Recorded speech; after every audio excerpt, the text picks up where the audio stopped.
Inés, ¿me Buen escuchan día. ahí? Sí, Bárbaro. Bueno, yo soy la doctora Virginia Rodríguez, yo soy grado 3 de la Clínica Médica 1 y hoy vamos a conversar sobre esta historia clínica. ¿Alguien la puede leer?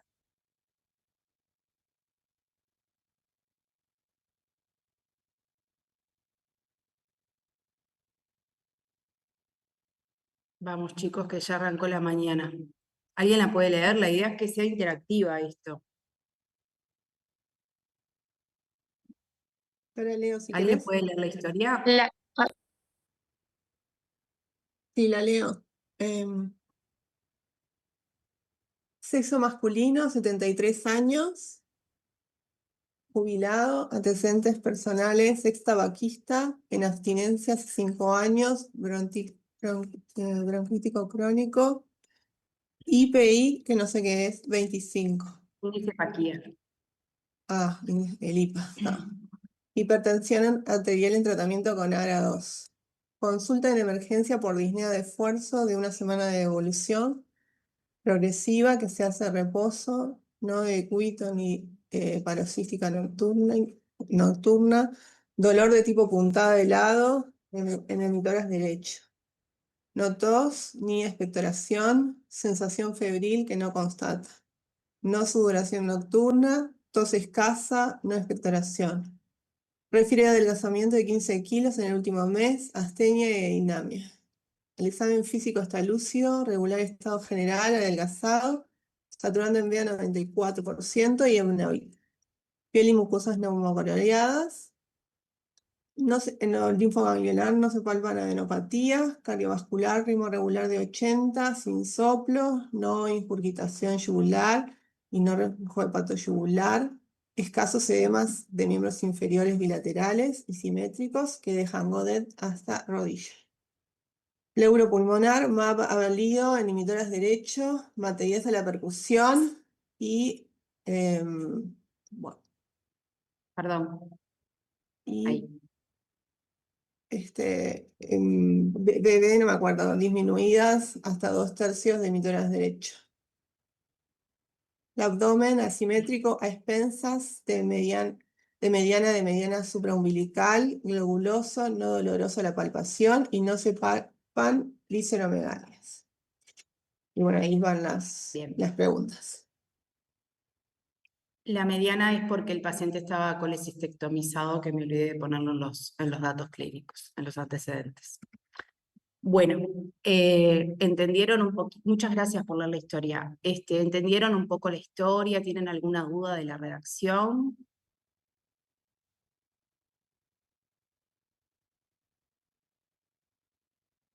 Chicos, no, esto está no bien. es un teórico, tienen que hablar, porque si no, no vamos a poder hacer la actividad. Esto no es un teórico, esto es un intercambio, una revisión de una historia clínica, un encare para el internado. Tienen que hablar ustedes. ¿Ok? De la historia, ¿hay alguna duda que les quede? Por mi No, parte, no. Bien. ¿Qué les parece el paciente? Este es un paciente real que estuvimos en la sala de internación, acá en la Clínica Médica 1 hasta hace 4 días que le dimos el alta, pero es tal cual el paciente. Los que les conté. Y bueno, ¿qué piensan acerca de la historia? Si quieren, vamos haciendo la agrupación sindromática y el planteo clínico, ¿les parece? Sí. Bueno, ¿hay alguien que quiera hablar, que quiera decir? Esta es la instancia para equivocarse. Después en la prueba van a tener menos instancias para equivocarse, así que esta es la instancia de equivocarse y hablar. No tengan miedo ni vergüenza, así que hablen. ¿Alguien que quiera hablar? En cuanto a la agrupación sindromática, en lo Bárbaro. pleuropulmonar, por ejemplo, tiene un síndrome en menos que está dado por un bullo alveovesicular abolido y las Bien, vibraciones vocales disminuidas también y la matidez de la bien, percusión. bien. Tiene una historia de disnea, ¿no? primero tiene una historia de disnea que es progresiva, ¿no?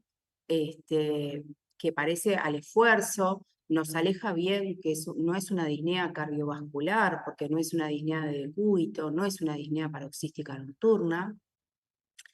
Y además el paciente presenta un dolor de tipo puntada de lado. Entonces, si vamos primero a la anamnesis, está bien lo que vos comentabas, pero eso ya es en el examen físico. Si vamos a la anamnesis, ¿qué podemos decir de la anamnesis?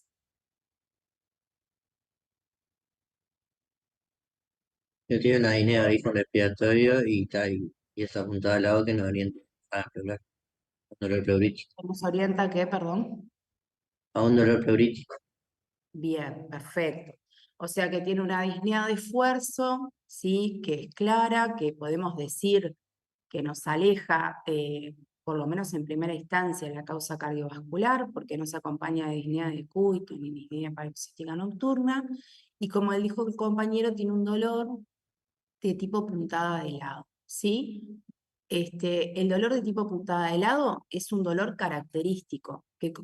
¿Cómo es ese dolor? ¿Cómo les parece que es?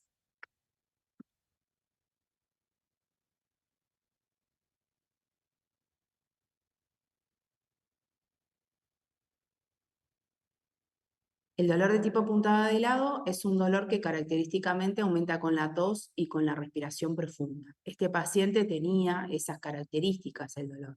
Y como dijo el compañero, nos orienta que el dolor sea un dolor de tipo pleurítico. ¿Por qué? Por inflamación de la pleura, ¿correcto? La inflamación de la pleura puede ser por múltiples etiologías que después vamos a repasar, pero es un dolor pleurítico, como dijo el compañero, ¿sí? Tiene una sensación febril que no constata el paciente, ¿sí? En realidad la tos era muy escasa, no era un componente muy importante que él relataba, ¿tá? Sí relataba un síndrome de repercusión general dado por adelgazamiento de 15 kilos en el último mes, astenia y adina. O sea, que Viniendo, tenía... Sí, no, pero seguí que yo después digo igual, profe. bien, entonces, la disnea de esfuerzo, el dolor pleurítico y un síndrome de repercusión general, ¿sí? En el examen físico eso se correlaciona con un estado general adelgazado, ¿sí? El paciente saturaba 94, pero estaba euneico, ¿sí? No tenía tirajes, por lo tanto no tenía un claro síndrome de insuficiencia ventilorrespiratoria, no se palpaban adenopatías, por lo tanto no tenía un síndrome poliadenomegálico, ¿sí? Y, como decía la compañera, tenía un síndrome menos al examen físico, dado por el MABA abolido en matidez en emitoras derecho, matidez a la percusión y vibraciones disminuidas hasta 2/3 del emitoras derecho. Y a nivel abdominal no presentaba visceromegalias. ¿Correcto? ¿Qué querías decir tú? No, que estaba un poco, tal vez capaz que me apuré pensando en las etiologías y que pensando en que tenía sensación febril que no constata y un poco nos alejamos de lo infeccioso, que como estabas Bien. diciendo, ¿no? También que la tos era escasa, no tenía expectoración y que la saturación de 94, que no se veía como un esfuerzo respiratorio, nos habla un poco capaz de la cronicidad también, de que el paciente estaba Bien. adaptado, por así decirlo, a estar saturando 94. Muy bien el análisis que hiciste, bárbaro.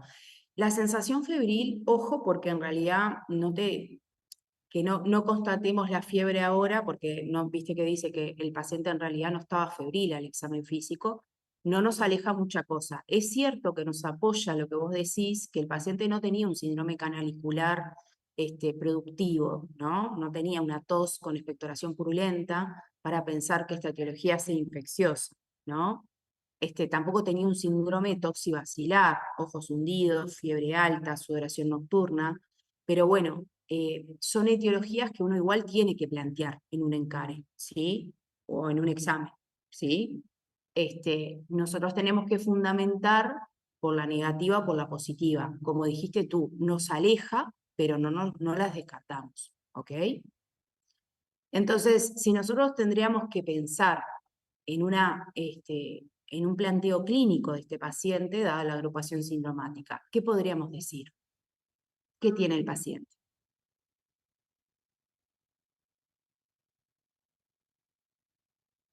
Yo pensaría en algo neoplásico, no me quiero equivocar mucho, pero también por la astenia, la dinamia, el adelgazamiento de 15 kilos en el último mes, eh, y, y tal, el dolor pleurítico también, me orientaría a una neoplasia. Bien. Está bien lo que decís, pero yo te respondo con una pregunta. La tuberculosis, por ejemplo, ¿no da también adelgazamiento? Y sin embargo es una etiología infecciosa Sí, también pero está específica. justamente por esto que estábamos diciendo, de que nos alejaba un poco de lo infeccioso, también de la evolución aguda, no es subaguda, tiene una semana la disnea. Bien. Igual, Yelitza es tu nombre, ¿no? Nos estamos como adelantando un poco porque en realidad estamos hablando ya de las etiologías y yo lo que quiero es un planteo clínico de este paciente. ¿Qué Un tiene derrame este pleural, paciente? ¿Cómo? un derrame pleural. Un derrame pleural, dice el compañero. ¿Todos están de acuerdo?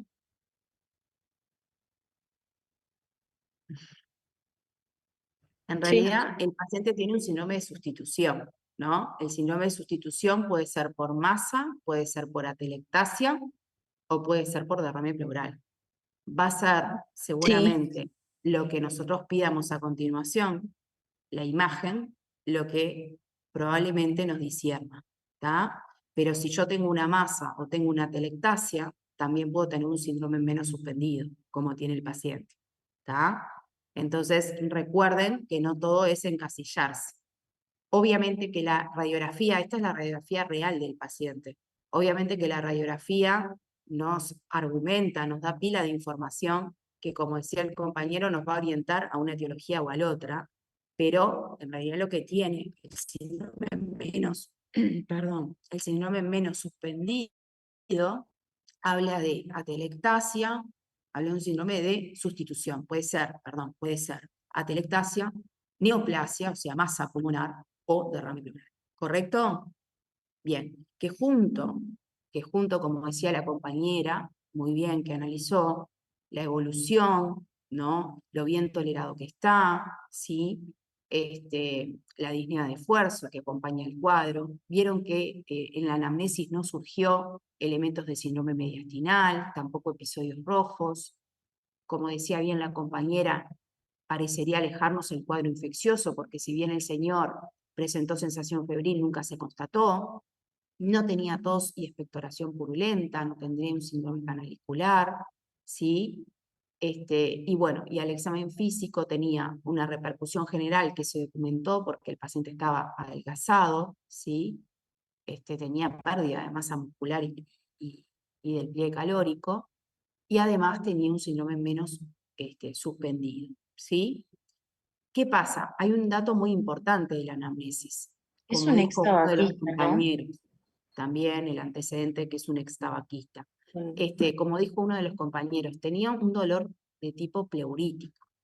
Entonces, cuando yo hablo de síndrome menos suspendido, les dije, bueno, puede ser un síndrome de sustitución, puede ser un derrame, puede ser una masa o puede ser una atelectasia.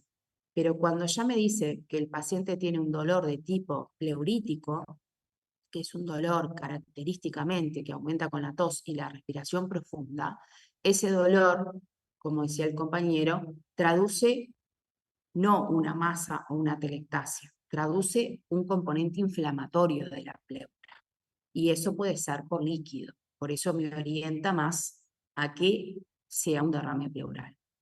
¿Sí? O sea que el dolor pleurítico, ¿no?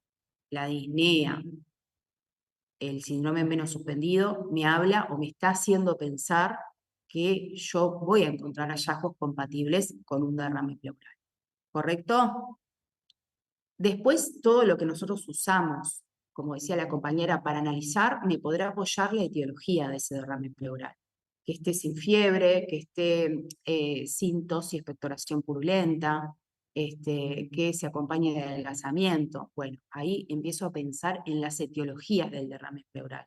capaz que esto no es inflamatorio infeccioso, capaz que es inflamatorio pero neoplásico, después podemos ver otras etiologías también, pero bueno, eso me habla de la etiología. ¿Tá? Primero tengo que hacer el planteo clínico. El planteo clínico es ese, ¿sí? Disnea de esfuerzo, dolor de tipo pleurítico, ¿sí? Y al examen físico un síndrome menos. ¿Está? Bien. Entonces, ¿quién se anima a analizar la radiografía de tórax? Entonces, planteamos que este paciente tiene un síndrome menos, probablemente por un derrame pleural, y se pidió en la emergencia una radiografía de tórax. Que les debo el perfil, porque en realidad fue solamente una placa de tórax de frente que sacaron. Recuerden que ustedes, a expensas de, digamos, de escribir el encare de la prueba, siempre hay que pedir el par radiológico de tórax. ¿Quién puede leer la radiografía?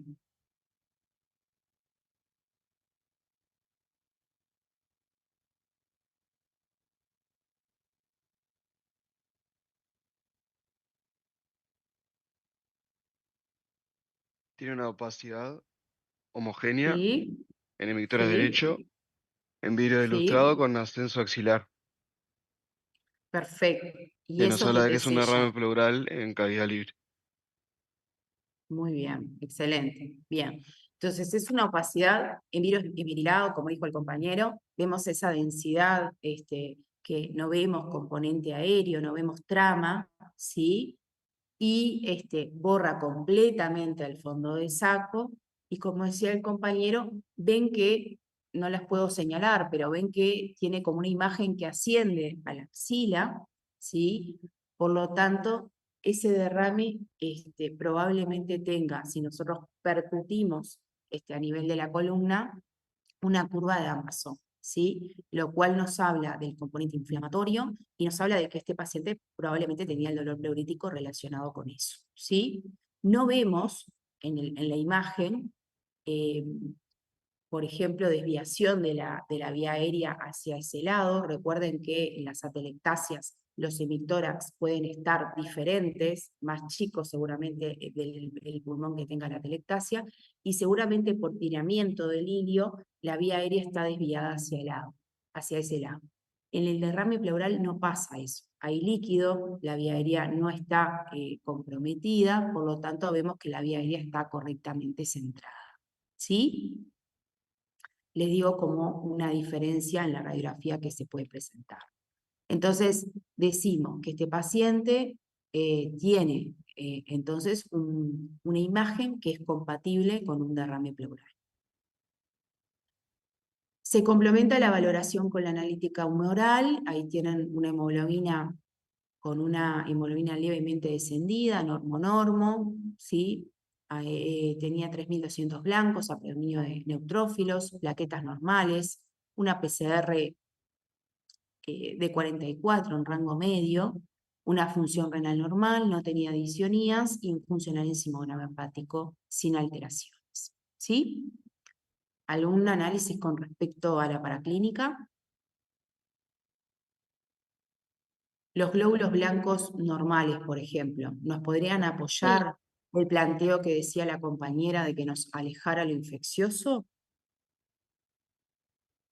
sí, en realidad sí, porque no están elevados como se vería en un proceso infeccioso. Bien, recordemos que los procesos infecciosos que también pueden dar derrame pleural pueden ser específicos o no específicos, ¿correcto? ¿Sí? A gérmenes inespecíficos son los clásicos derrames paraneumónicos, ¿no? O sea, aquellos que están relacionados con un germen inespecífico por una neumonía aguda comunitaria, por ejemplo. Llámese neumococo, hemófilos, ¿no? Moraxella catarralis, etc. ¿Sí? Los gérmenes específicos son cuando hablamos de tuberculosis pulmonar, que también pueden dar derrame pleural y que dan las clásicas pleuresías BK. ¿Sí? Los glóbulos blancos es un elemento más que nos ayuda, ¿no? No tiene glóbulos blancos elevados, ¿sí? Aunque son a predominio de neutrófilos, no tiene glóbulos blancos elevados. Ahora, si tuviera 20.000 glóbulos blancos, podríamos ya discernir más el diagnóstico diferencial que capaz que es un derrame paraneumónico, a germen inespecífico. Recuerden que las pleuresías BK también pueden levantar leucocitosis, pero más a predominio de linfocitos, ¿sí? También las pleuresías BK pueden dar hiperplaquetosis como elemento de reactantes de fase aguda, ¿sí? Y bueno, y en este caso tiene una anemia leve de tipo inflamatoria, porque es normo-normo, que puede acompañar cualquier proceso. Las anemias inflamatorias pueden acompañar los procesos infecciosos, los procesos neoplásicos, ¿sí? Incluso los derrames pleurales por colagenopatías, que las enfermedades autoinmunes sistémicas también pueden dar derrames pleurales. ¿Está? Bien. Entonces, habiendo analizado la paraclínica, es un paciente que tiene un derrame pleural y que no sé cuál es la etiología, que está bien tolerado en realidad, pero saturaba 94 el paciente. Entonces, se realiza una toracocentesis, que va a ser diagnóstica y terapéutica, ¿sí? En este caso no fue muy terapéutica porque la verdad el paciente siempre toleró muy bien el derrame y estoy de acuerdo con la compañera que decía que eso apoya un poco la cronicidad, de que este paciente hace tiempo que tiene este derrame, porque si ven, no es un derrame menor tampoco, ¿no? En la radiografía ocupa los 2/3 inferiores, como decía el examen físico, el síndrome menos suspendido.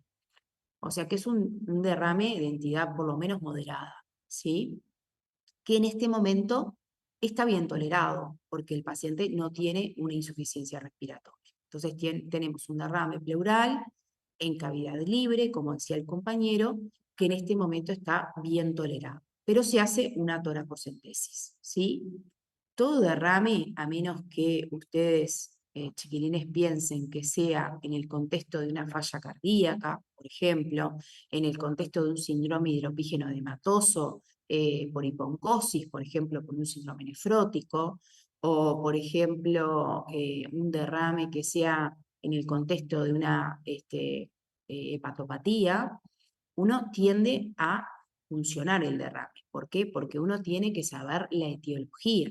Si es por los criterios de Lai, recuerden, primero las características macroscópicas y después por los criterios de Lai si corresponde a un trasudado o un exudado, ¿sí? Los trasudados son todas las patologías que les dije anteriormente. Una insuficiencia cardíaca me puede dar un trasudado, un síndrome hidropígeno edematoso en el contexto de un síndrome nefrótico me puede dar un trasudado, una hepatopatía me puede dar un trasudado. Todo el resto de las etiologías en general inflamatorias, infecciosas, neoplásicas, dan en general exudados, ¿sí? Y por supuesto, es muy importante las características macroscópicas, porque las características macroscópicas también me pueden hablar o me pueden orientar a una etiología o a la otra. En este caso, no les dije no les escribí cuánto se sacó, pero se sacó 750 de líquido, que era un líquido cero hemático, ¿sí? Nosotros hicimos la toracocentesis, en realidad le hizo la puerta y a las 48 horas el paciente ingresó, porque no había camas, a la sala y el paciente reprodujo el derrame. Cuando reprodujo el derrame, sí agregó algo de insuficiencia ventilorrespiratoria, por lo cual a las 72 horas se tuvo que volver a hacer un nuevo drenaje pleural.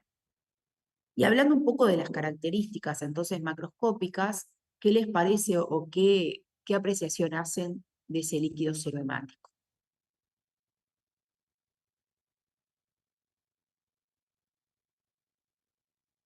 Yo les di dos datos importantes. Les dije que tiene un líquido cerohemático y que además reprodujo el derrame a las 72 horas. Eso en general te orienta bastante más a la etiología de ese derrame, porque, bueno, por las características de cero hemático, pero además el hecho de que sea recidivante o recurrente, no sé cómo sería lo correcto decir, te orienta bastante a la etiología neoplásica, que de hecho muchas veces se tiene que mediar un tratamiento como la pleurodesis para que no se reproduzca. Bien, bien, Leticia, ¿no? Bien. Sí. Te escucho cara no, voz conocida, pero no te ubico. Bien, el líquido ceromático, como decía la compañera, que me adelantaste un poquito con la sanción terapéutica, pero en cuanto al análisis macroscópico del líquido, que sea cero hemático y que sea recidivante o que sea masivo al momento del debut, nos habla, como decía la compañera, más o nos apoya a la etiología neoplásica. En este caso, el líquido era cero hemático y recidivo a las 72 horas requiriendo una nueva toracocentesis. Por lo tanto, eso nos va apoyando a la etiología más neoplásica y nos va alejando más la etiología infecciosa que ya venimos pensando y fundamentando por la anamnesis y el examen físico. En cuanto a los criterios de Light, ¿qué les parece el análisis del líquido en el citoquímico?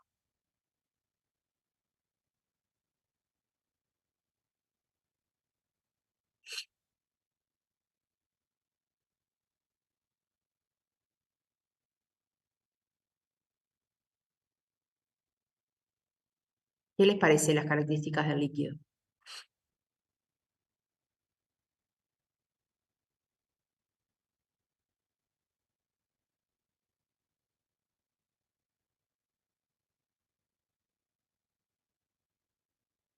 ¿Es normal ese líquido? ¿Les parece que es un trasudado, un exudado?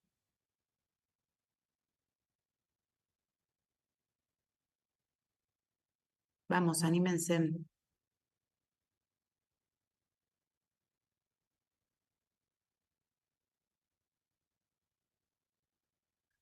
¿Les parece que es un trasudado ese líquido? Que sea cero hemático me orienta a que sea un exudado. ¿El qué, perdón? Que sea cero hemático te orienta a que sea exudado en parte, Bueno, en no me principio. refiero a eso, me refiero a los criterios del AI, al citoquímico. ¿Viste que tiene proteínas elevadas? Tiene LH, sí, ahí se hace el LDH ¿cómo es? LDH sérica. Ahí va, sérica, o sea, las cifras como que coinciden, como que siguen orientando a eso, ¿no? Porque está el LH elevada, más de Ujú. dos La tercios de LDH su no está tan elevada, pero tiene mucha proteína el líquido, proteína, ¿sí? exacto, sí. No tiene tanto consumo de glucosa. Este es el líquido real del paciente, se los puse tal cual. Tiene mucha cantidad de proteínas, no tiene tanto consumo de glucosa, es verdad. Tiene una LDH ligeramente elevada y tiene células compatibles con linfocitos. O sea, esto no es un líquido de transudado, esto es un líquido de exudado. Recuerden que lo típico del exudado es las proteínas elevadas, el consumo de glucosa, la LDH elevada y puede tener células, puede describir células el citoquímico. En este caso, describía linfocitos.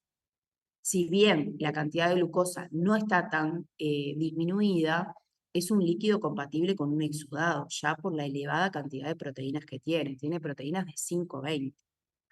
Así que esto es un exudado. Y es más compatible con todo el cuadro, ¿no? Ya pensando inicialmente con el dolor de tipo pleurítico, que es inflamatorio, ¿no? La curva de Damasor, ¿no? El derrame en cavidad libre, y ahora un líquido compatible con un exudado. Me está hablando de un líquido de tipo inflamatorio. Los líquidos inflamatorios pueden ser, como les dije, de cualquier etiología. Infecciosa o no infecciosa, neoplásica, ¿sí? Autoinmune, etc. Eso es lo que vamos a seguir, digamos, pensando. Pero es un líquido con características inflamatorias. ¿Está? El cultivo no desarrolló ninguna bacteria, ese es el cultivo bacteriológico, o sea, no desarrolló ninguna bacteria inespecífica cuando hablamos de derrames pleurales paraneumónicos, y se hizo, porque acá en el hospital tenemos la técnica de PCR molecular, ¿sí? Se hizo PCR molecular del líquido pleural para gérmenes específicos para tuberculosis, que corresponde al GeneSper, y el GeneSper fue negativo. ¿Sí? Hay lugares en que no contamos con el GeneSper, contamos con ADA, y ustedes saben cuál es el corte del ADA para corresponder a que pueda ser una tuberculosis.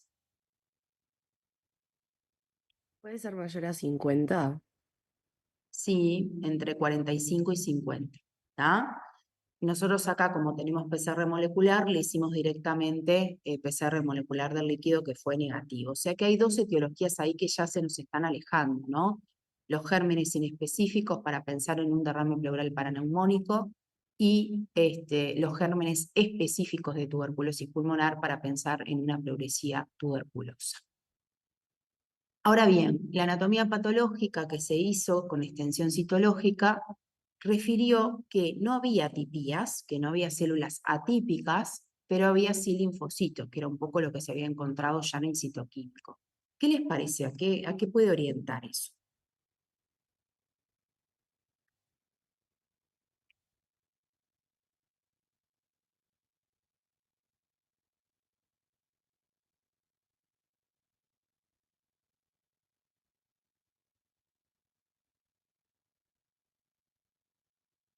¿A qué les parece que puede orientar eso?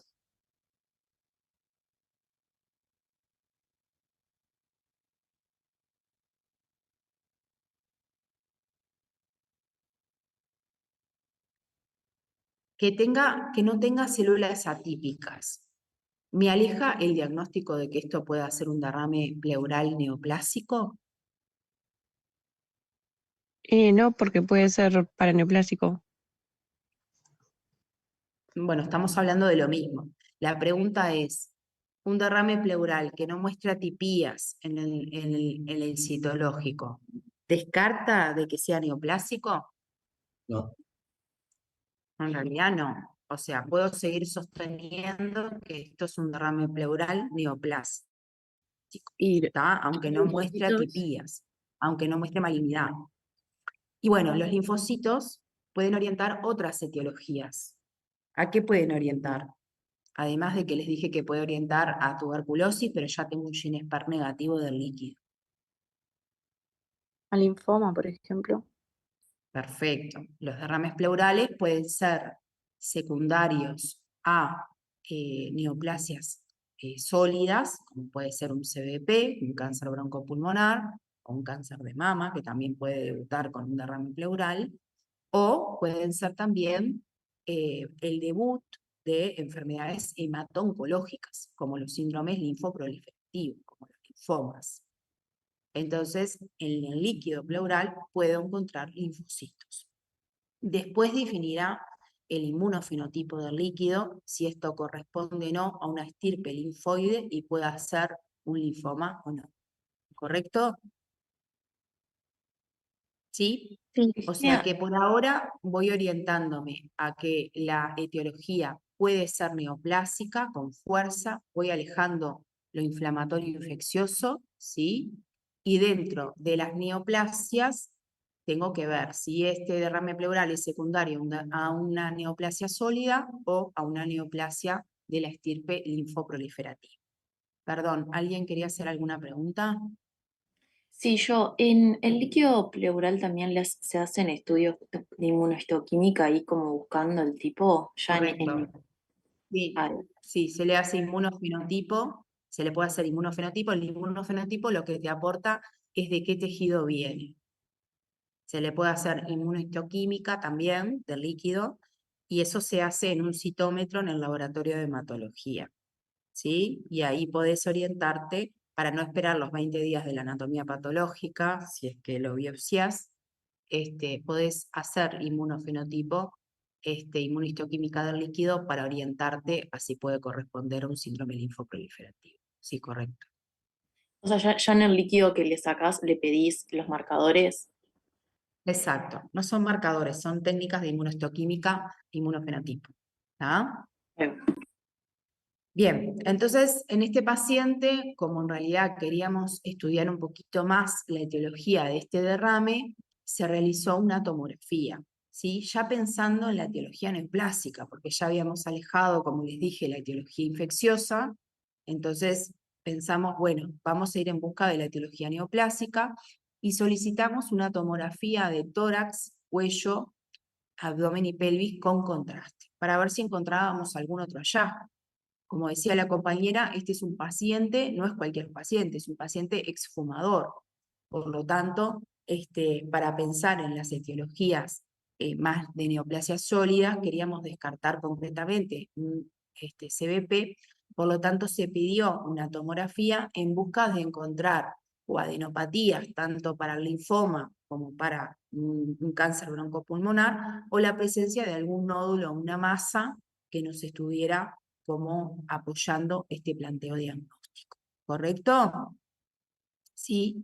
Recuerden que los linfomas se pueden presentar con síndrome poliadenomegálico, superficial, profundo, con masas mediastinales, con derrame pleural, y los CBP también se pueden presentar con adenopatías profundas, con nódulos, con masas, con derrame pleural. ¿Correcto? En este caso se alejaba el planteo de un derrame pleural, por ejemplo, por una mama, porque no es tan frecuente, si bien se puede dar en el hombre, el neoplasma de mama no es tan frecuente como el de la mujer.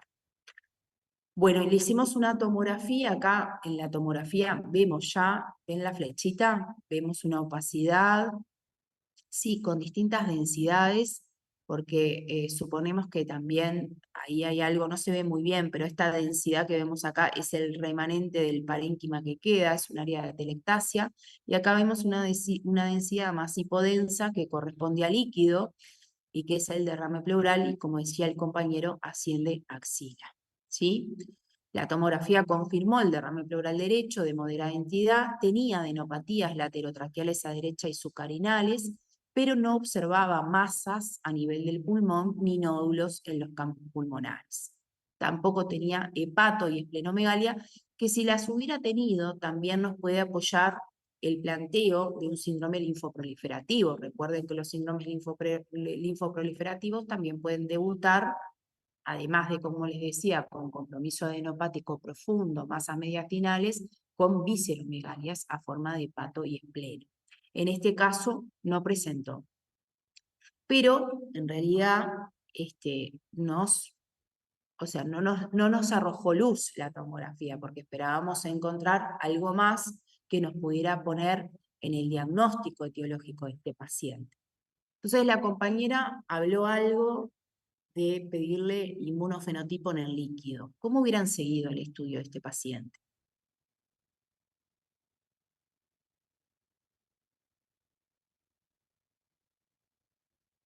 Por ahora sabemos que tiene un derrame pleural de características inflamatorias y que por la anamnesis de la repercusión general, ¿sí? Y por los hallazgos encontrados en la toracocentesis, nos orienta a que este derrame tenga características neoplásicas.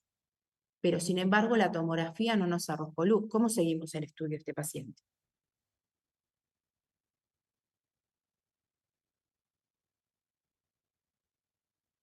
¿A alguien se le ocurre algo?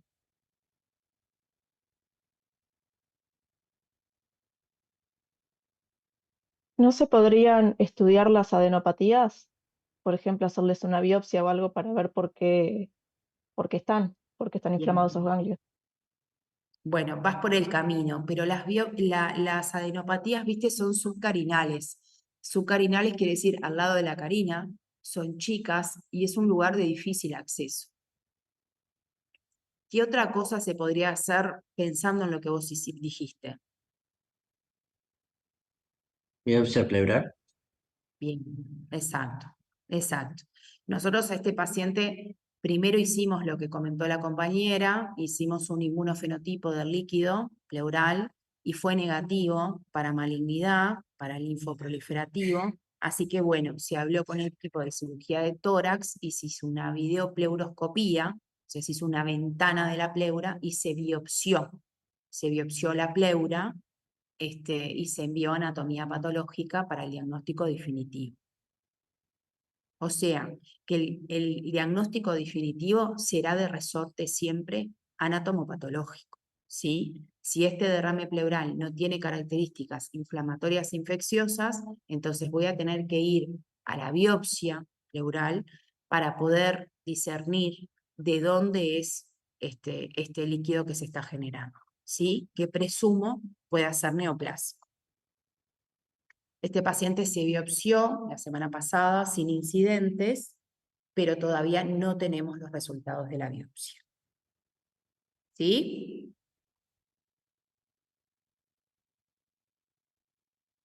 ¿Alguna pregunta con respecto a la historia?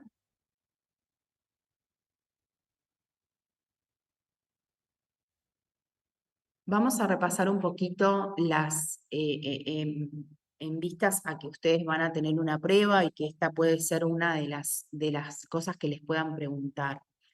El derrame pleural en realidad se puede presentar de muchas maneras. Yo les puse el derrame pleural clásico, que es el dolor de tipo puntada de lado, ¿sí? Pero se puede presentar con muchos síntomas, ¿tá? Que puede ser disnea, puede ser fiebre, repercusión general, elementos de síndrome mediastinal, pero el dolor pleurítico es característico y este paciente lo tenía. Por eso me pareció importante presentarles esta historia clínica, ¿sí? Cuando uno hace la anamnesis del dolor de tipo puntada de lado, además uno va a ir a interrogar todas las otras cosas, ¿no? Lo que se preguntó, la disnea, como les decía, síndrome mediastinal, elementos rojos, ¿sí? También remarcar mucho es importante, como les decía, la evolución del derrame pleural, ¿sí? Remarcar si recidiva o no, como le pasó a este paciente, ¿sí? Qué características macroscópicas tiene el líquido, sobre todo, ¿sí? Y en cuanto a los antecedentes, este paciente tenía un antecedente muy importante que era el tabaquismo, ¿tá? Pero capaz que ya tenía una cirugía pulmonar conocida por una resección de nódulo, ¿sí? Capaz que ya era un EPOC, resaltar si es un pulmón patológico o no, por la presencia de bronquiectasias, de neumopatías a repetición o porque si ya tuvo una tuberculosis, ¿sí? El derrame pleural se puede presentar siempre en el contexto, como les decía, de otras serosas, del compromiso de otras serosas, ¿sí? Se puede presentar como un síndrome hidropígeno edematoso a forma de anasarca. Entonces ahí podemos tener el compromiso del derrame pleural y el compromiso de otras serosas. Puede haber ascitis, ¿sí? Y puede haber edemas, ¿sí? En ese caso, ya estamos hablando capaz que de otra etiología, pero recuerden que el derrame pleural es el compromiso de una serosa, pero se pueden presentar en el contexto de muchas. Y cuando uno piensa en el derrame pleural, piensa en tres grandes etiologías, ¿no? Como les decía, la etiología, si tiene dolor de tipo puntada de lado, es de características inflamatorias. Eso es sin duda. Si tiene curva de Damaso, es de características inflamatorias. Pero dentro de esas características, ¿no? Uno piensa en los transudados, como dijimos, y en los exudados. Los transudados, siempre las tres grandes patologías, la insuficiencia cardíaca, el síndrome nefrótico, la hepatopatía.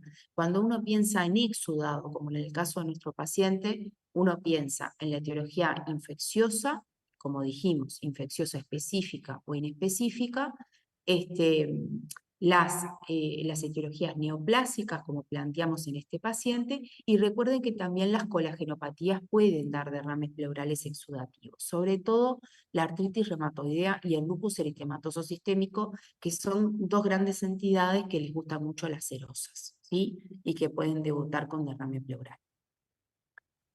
Recuerden entonces en el examen físico si el estado general del paciente, si tiene o no, se acompaña de insuficiencia ventilorrespiratoria, si les toca una historia de estas, hay que resaltar esas cosas en el encare, las facies, si se acompaña de una facies toxobacilar, que me indica más una etiología específica, si está adelgazado o no, como decía la compañera, que me apoya la repercusión general y más las características neoplásicas, si es un inmunodeprimido, si tiene elementos de inmunosupresión al examen físico, muguet, dermatitis seborreica.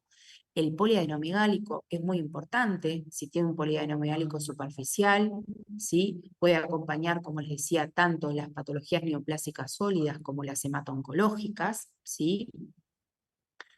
Y después, cuando vamos ya directamente al análisis del examen físico del tórax, ver si tiene circulación colateral, si tiene un edema en esclavina, que eso me apoya más a que esto nos puede orientar a algo neoplásico, un CBP por el síndrome mediastinal, ¿sí?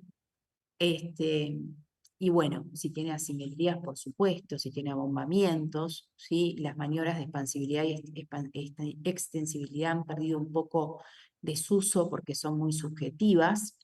Y bueno, y el síndrome menos, que yo les quería comentar esto de los dibujitos, que me parece que pueden tener alguna historia que les diga esto. El síndrome menos, recuerden que la curva de Amazo, como tenía este paciente, siempre nos habla de características inflamatorias, de que es exudado y siempre de derrames moderados. Estamos hablando de 1500, 1000 de líquido.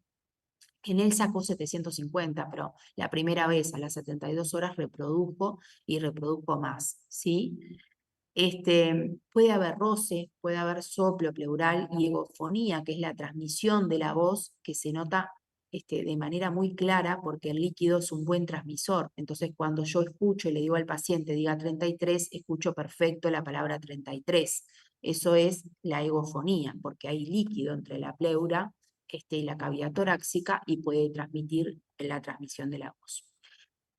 En cuanto a los ángulos, cuando hablamos de curva de Amazo, hay unos ángulos que se llaman los ángulos sonoros, en donde uno puede percutir, ¿no? ¿Qué va a percutir? Va a percutir sonoridad. ¿Por qué? Porque acá no hay líquido, ¿sí? Si esta es la curva de Amazo, el ángulo de Garland es la sonoridad que se percute por arriba, donde termina la curva, y el triángulo sonoro de Austrich es por delante, en la cara anterior, cuando también queda el espacio entre la curva de Amazo y la línea del medio del hemitórax. Voy a percutir sonoro. ¿Por qué? Porque ahí hay aire, ya se terminó el líquido, ¿sí? Y el triángulo de Groco, que es este que está acá, ¿sí? Es un triángulo de matidez paravertebral, ¿sí? Que es el que queda entre el líquido, ¿sí? Y la columna.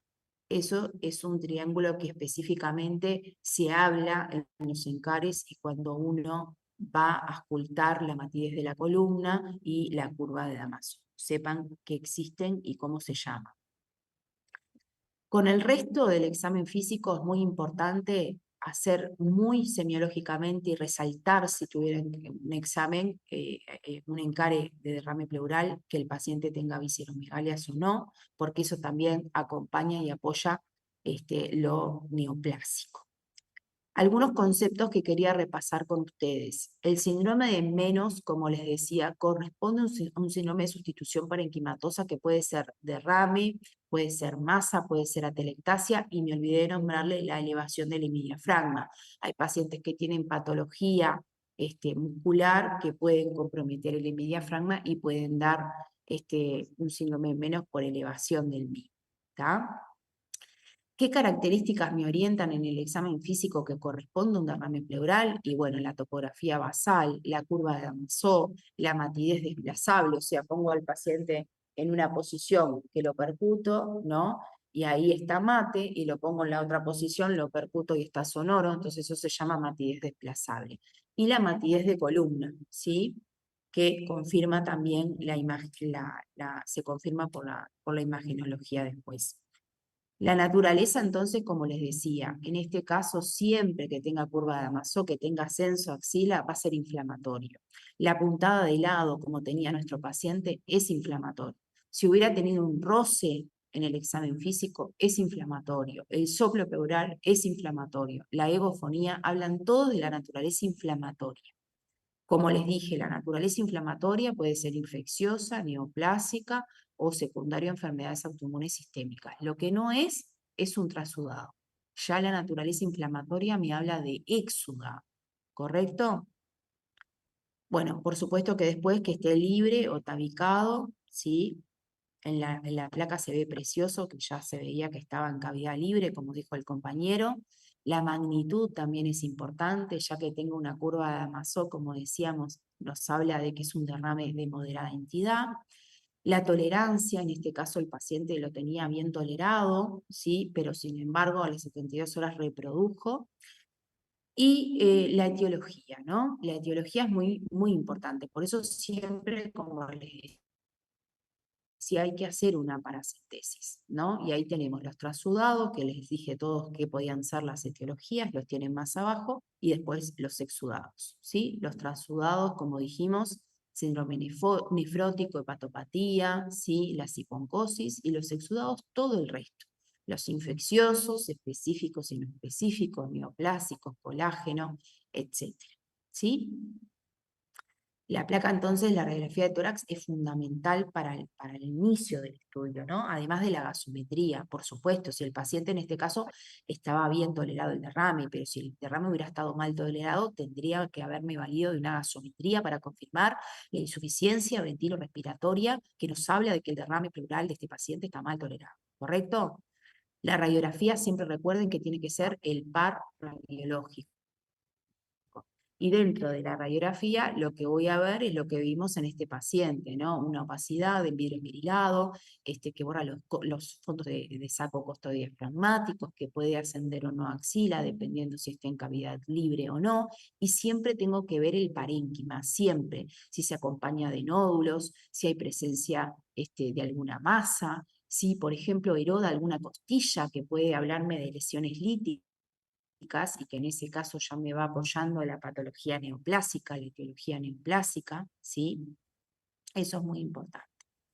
La tomografía, como decíamos, aporta datos en cuanto a la etiología y sobre todo la extensión del derrame, la relación con las estructuras, ¿sí? Si el derrame está en cavidad libre o no, no me tengo que valer de una tomografía, con la radiografía, como en este caso, ya puedo verlo, y con el examen físico, ¿no?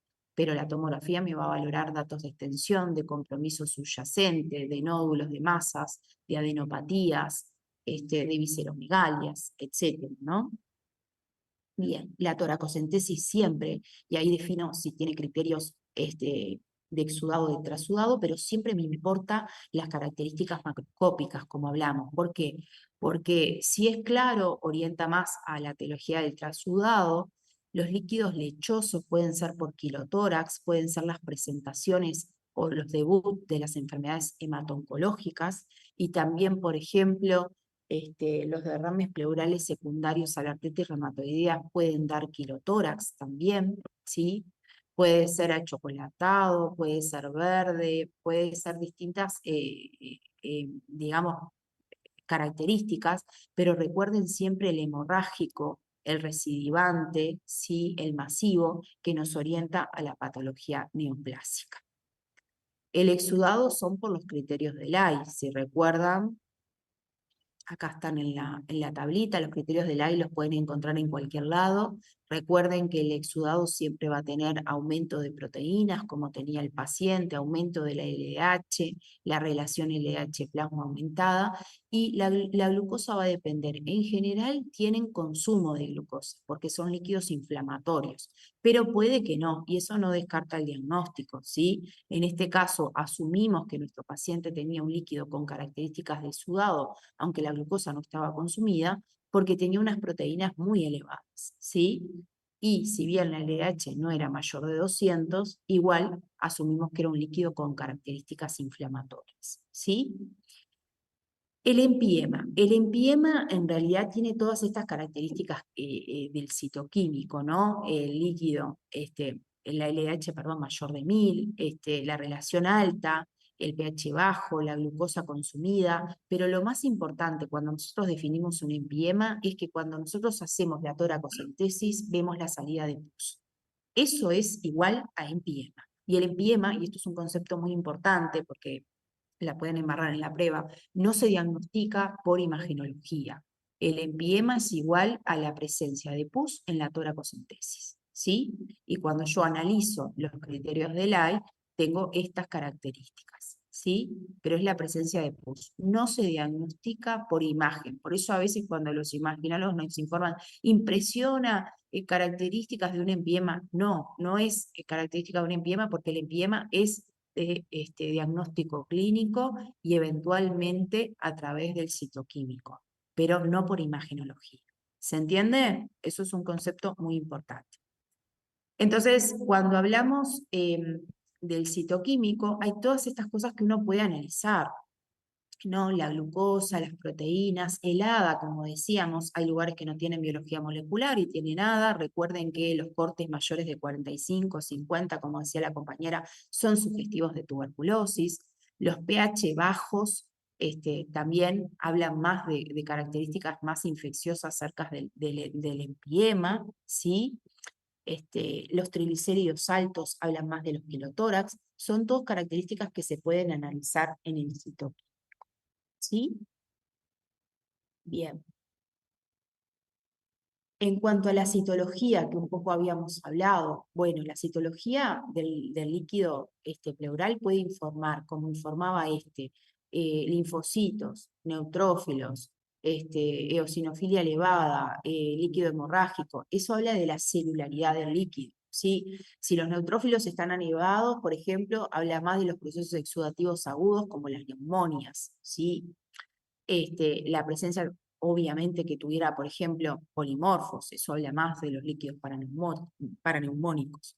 La presencia de linfocitos habla más de tuberculosis, de linfoma, ¿sí? Algunas neoplasias también se pueden presentar con linfocitos, ¿sí? Esas son como las características más importantes. Y bueno, y después en cuanto a la citología, si la citología, por ejemplo, nos habla de que hay atipías ya en la celularidad del líquido, nos habla más de las neoplasias. Y dentro de ellas, los que más se presentan con derrame pleural y con atipías son los adenocarcinomas metastásicos de pleura, ¿sí? Que se pueden presentar como derrames pleurales, sobre todo en las mujeres no tabaquistas, ¿sí? Se pueden presentar como lesiones masas periféricas acompañadas de derrame pleural y en general corresponden a los adenos C, ¿sí?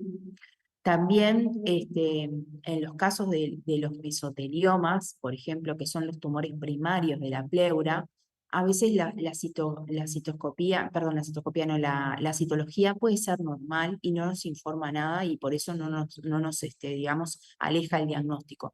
El mesotelioma fue uno de los planteos que tuvimos de este paciente también, que fuera un tumor primario de pleura, además de lo linfoproliferativo, además del cáncer broncopulmonar, porque a veces se puede presentar así, solo con un derrame pleural, sin masas, sin ninguna otra lesión, y presentarse con características, digamos, normales. Bueno, recuerden que todo líquido se tiene que mandar a bacteriología para cultivo de los gérmenes inespecíficos y de los gérmenes específicos, que en nuestro caso fue todo negativo para este paciente, ¿sí? Y bueno, acá no les nombré, pero recuerden que del líquido se puede hacer inmunofenotipo para los síndromes linfoproliferativos y por supuesto que todo diagnóstico tiene que terminar en un diagnóstico anatomopatológico, como en este caso, que fue la biopsia pleural, ¿sí? Que es lo que estamos esperando para definir finalmente la etiología de este paciente, ¿sí? Esto nada, no mucha cosa. Lo que quería recalcar del derrame tuberculoso, que es la pleuresía BK, es que, bueno, obviamente que dependiendo del resultado de la biopsia es hacia donde nos vamos digamos, orientar en cuanto al tratamiento, pero tres cositas del derrame de la pleuresía BK. La pleuresía BK, en general, es una pleuresía que cursa con resolución sintomática, que quiere decir que es autorresolutiva. Las pleuresías se resuelven espontáneamente. Pero ¿por qué las tratamos? Tratamos a todas las pleuresías igual. Porque las tratamos, aunque se resuelvan espontáneamente, porque pueden ocasionar complicaciones secuelares a nivel de la pleura y eventualmente a nivel del pulmón. Por ejemplo, todos tememos las cavidades, las pleuritis crónicas. ¿Por qué? Porque después esas cavidades pueden erodar, pueden hacer hemoptisis, pueden dejar un pulmón totalmente secuelado en un paciente joven, ¿sí? Y sobre todo porque la tuberculosis en el Uruguay es una enfermedad endémica, no está controlada, ¿sí? Entonces, las pleuresías en general son autorresolutivas. ¿Qué quiere decir? Que se van a resolver solas, pero las tratamos en virtud de las complicaciones que pueden generar a nivel del parénquima. ¿Correcto? Otro concepto importante que les quería decir, la pleuresía BK no es bacilífera, ¿sí? No contagia. ¿Por qué? Porque el bacilo de Koch está adentro de la pleura, ¿correcto? Lo que sí tengo que recordar es que como el bacilo llegó ahí, puede haber asociación de compromiso pulmonar. Y si hay asociación de compromiso pulmonar, el paciente sí puede ser bacilífero y contagiar, ¿correcto? Es decir, que si yo, por ejemplo, el paciente me cuenta que tiene tos y expectoración, le tengo que hacer baciloscopías o le tendré que hacer un Giniper del cultivo de la expectoración. o si veo en la imagen que puede tener un árbol en brote, que puede tener una cavidad, que a mí me haga sospechar que tiene, además de la pleuresía BK, compromiso pulmonar, ese paciente tengo que descartar que no tenga, además de la pleuresía BK, una tuberculosis pulmonar, porque en ese caso sí es bacilífero y el paciente lo tengo que aislar. ¿Ok? ¿Se van entendiendo? Sí. Bien, perfecto. Entonces esto es un poco lo que habíamos hablado. Con respecto al derrame pleural paraneoplásico o neoplásico, hay 3 grandes entidades que uno tiene que pensar siempre en la presentación de un derrame pleural de características neoplásicas. Como siempre, el cáncer broncopulmonar, la mama en la mujer y los síndromes linfoproliferativos. Más alejado del ovario, el estómago, porque en realidad tienen que pasar por otro tipo de drenaje linfático y darnos otra cosa. Entonces, no los pensamos de entrada. Los 3 que pensamos de entrada, en el caso del debut de un derrame pleural, es el CBP, la mama y el linfoma. Y recuerden, dentro de los primarios de pleura, el mesotelioma. ¿Sí? Bueno, y después, para finalizar, les quería decir que obviamente dependiendo, no les puedo hablar de tratamiento porque dependiendo de los hallazgos que encontremos acá, el tratamiento que vamos a usar, ¿no? Si es un CBP, habría que terminar de estadificarlo, si realmente vamos a esperar la anatomía patológica, si realmente es un CBP, hay que terminarlo de estadificar para ver si tiene sanción quirúrgica o no, o va a ser solo de resorte oncológico, ¿sí? Si es en el caso de un linfoma, nos contactaremos con el equipo de hematología para ver qué tipo de linfoma es, si es un linfoma de Burkitt o no, si es un linfoma de Hodgkin o un linfoma no Hodgkin, para también, digamos, indicar la quimioterapia correspondiente, ¿sí? Y lo mismo si es el mesotelio. Lo que hablaba la compañera de la pleurodesis, que es uno de los tratamientos que puede estar indicado en los derrames pleurales recidivantes, es cuando ya se hace cuando el pronóstico vital del paciente no es bueno, el derrame pleural ya está generando una recidiva permanente, el paciente ya no lo está tolerando, entonces lo que se hace es un paciente que ya está fuera de tratamiento curativo, ¿no? La pleurodesis es un tratamiento paliativo. Lo que se hace es pegar con talco, en bloc se hace este procedimiento, se pega con talco las 2 pleuras para que no genere el derrame de manera continua. Pero no es un tratamiento curativo, es un tratamiento para paliar el síntoma del derrame pleural recidivante, ¿sí? O sea que sería un paciente que ya lo saqué de chance quirúrgica, curativa o de tratamiento oncológico, etc. ¿Sí? Bien. El mesotelioma también tiene, los mesoteliomas en general no tienen buen pronóstico, también se hace tratamiento oncoespecífico. Y bueno, y por último, los derrames pleurales asociados a las colagenopatías, quería nombrarle, que ya les dije, esas 2 grandes que pueden dar colagenopatía y que, bueno, que puede dar derrame pleural y a forma de hacer el encare lo pueden poner como diagnóstico diferencial. La artritis reumatoidea, que la artritis reumatoidea en realidad es una enfermedad autoinmune sistémica que afecta a pequeñas articulaciones, sí que es bilateral, que es simétrica, y que además del compromiso articular puede contener compromiso extraarticular. Y una cosa que le gusta mucho a la artritis reumatoidea es el pulmón, ¿sí? Se puede presentar con nódulos reumatoideos, con bronquiectasias, es la gran enfermedad autoinmune sistémica que puede dar absolutamente todo en el pulmón. Puede afectar el intersticio, dando enfermedad intersticial, como les decía, nódulos reumatoideos, bronquiectasias y puede dar derrame pleural, ¿está? Y el derrame pleural característicamente es un pilotórax. Ahora tenemos un paciente acá internado en sala de cirugía de tórax con una artritis reumatoidea severa, un hombre que debutó con un pilotórax y asumimos, lo estudiamos, obviamente lo estudiamos porque además era un fumador intenso, es un fumador intenso, entonces se biopsió, se descartó malignidad, se descartó linfoma, y bueno, y planteamos que el quilotórax sea secundario a su enfermedad, a su colagenopatía, que es la artritis reumatoidea. Y bueno, y la otra gran enfermedad autoinmune sistémica que le gusta mucho las serosas, pero la pienso más en mujeres jóvenes, es el lupus eritematoso sistémico, que en general da derrame pleural y en general también puede acompañarse de derrame pericárdico, ¿sí? Bueno, recuerden que para el tratamiento siempre hacemos tratamiento de sostén, oxigenoterapia, fisioterapia, y después depende lo que hallemos, ¿no? Si el derrame va a ser infeccioso, vamos a tratar la neumonía. Si el derrame es tuberculoso, vamos a hacer el tratamiento dirigido de la tuberculosis. Si es un empiema, por supuesto que vamos a tener que hacer un drenaje de tórax y drenar y después tratamiento antibiótico. Y bueno, si es neoplásico, bueno, como les decía, depende de la neoplasia que vamos a encontrar, seguramente la vamos a tener que acompañar con el equipo de cirugía de tórax, si va a ser resecable y si no es resecable, con tratamiento oncológico oncoespecífico dirigido, ¿sí?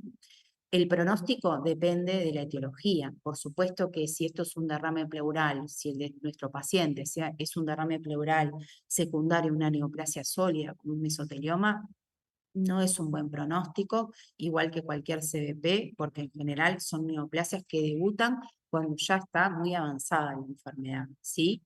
Los linfomas sí tienen buena respuesta a los tratamientos oncológicos dirigidos, ¿sí? Y por supuesto que si es de etiología infecciosa, que no pensamos en este caso, suponemos que tenga una buena evolución con el tratamiento o antibiótico específico para el tema de los derrames pleurales paraneumónicos o de la tuberculosis, si son derrames pleurales a etiología específica.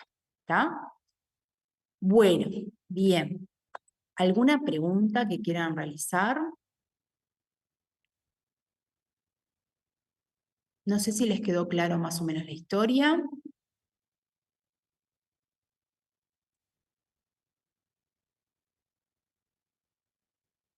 Quedó claro, sí. Por mi parte no tengo ninguna duda.